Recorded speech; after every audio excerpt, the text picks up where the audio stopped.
एक मेरे पास कमेंट आया था जो कि आपकी स्क्रीन पे ऑलरेडी वो आ रहा होगा, that I have recently absconded from TCS but my UN account clearly shows that I work for TCS will MNCs like Microsoft and Adobe or other, let me join there. So basically ये question है, basically इसमें सीधा से ये पूछना चाह रहे हैं कि अगर मान लो किसी कंपनी ने abscond किया है, TCS ने abscond किया है, तो कोई अदर MNCs आपको ज्वाइन कराएगी कि नहीं कराएगी अगर आपका यूएन नंबर उसमें दिख रहा है। तो मैं आपको बता देता हूँ पहले क्वेरा का आंसर एंड इसके बाद मैं अपना इसमें कुछ थोड़ा सा ऐड ऑन करूँगा। So basically it's a big issue, go and get notified to your HR and manager and get this sorted out before making any move, because absconding like this will create a big impact on your career in a very negative manner. I have seen people getting absconding like this in past. Get this sorted first and move excuse or some personal excuse in an appealing manager to the HR so that they also consider it. Anyway, so I won't advise you to cheat or fake document, that part is up to you. तो दोस्तों अगर आप कोयरा के through जाओगे तो इसमें ये सीधे क्लियरली बोल रहे हैं कि नहीं अगर आप abscond हुए हो तो पहले उसको सही कराओ, जो कि बहुत ज़्यादा डिफिकल्ट टास्क होता है।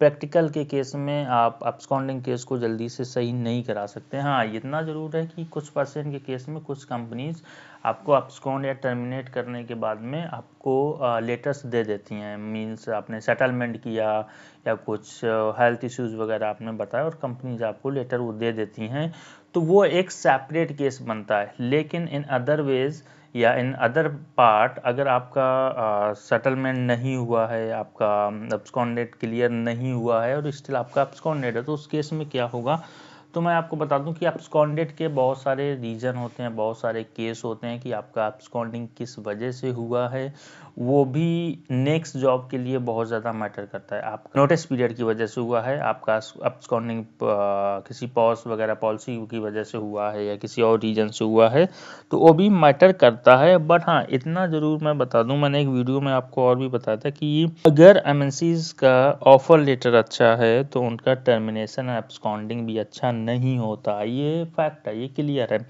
तो मैं आपको बता दूं कि हाँ, जब आप करेंट कंपनी से abscond हो गए किसी भी एमएनसी से, तो हो सकता है नेक्स्ट ऑर्गेनाइजेशन या नेक्स्ट एमएनसी में आपको जल्दी से जॉब ना मिले या बहुत ज़्यादा आपके लिए टफ हो जाए, मतलब आपके लिए स्ट्रगलिंग पॉइंट बन जाएगा वो नेक्स्ट के लिए। तो मैं आपको सजेस्ट करूँगा कि किसी एक स्मॉल ऑर्गेनाइजेशन में ट्राई करो। अगर आप कहीं से abscond हुए हो किसी भी एमएनसी कंपनी से, आप उस ऑर्गेनाइजेशन को ट्राई करो जहाँ पे 10,000 15,000 5,000 3,000 एम्प्लॉय हैं, वहाँ पे ट्राई करो। वहाँ पे इतना अच्छा वेरिफिकेशन नहीं होता है, still it's depend on the company कि वो करना चाह रही कि नहीं करना चाह रही, but as compared to MNCs, so वहाँ पे इतना अच्छा या जीरो टॉलरेंस तरीके का बैकग्राउंड वेरिफिकेशन नहीं होता, क्योंकि एमएनसीज में आपका जीरो टॉलरेंस पे बैकग्राउंड वेरिफिकेशन होता है। एंड इन द लास्ट मैं आपको बोलूँगा कि absconding या टर्मिनेशन का मतलब ये नहीं है किसी भी एमएनसी या किसी भी बड़े सेक्टर से या फॉर्च्यून 500 से कि आपको कहीं जॉब ही नहीं मिलेगी। हाँ,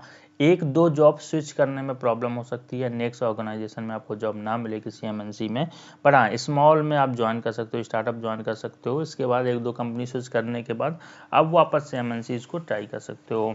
तो बस अगर आप मेरे चैनल पे नए आए हो तो चैनल को सब्सक्राइब कर लो, क्योंकि ऐसे वीडियोज़ आते रहते हैं। मेरा नाम है शुभम, मैं मिलता हूँ नेक्स्ट वीडियो में। Till then have a great moment and don't forget to like and subscribe. Thank you so much for coming here.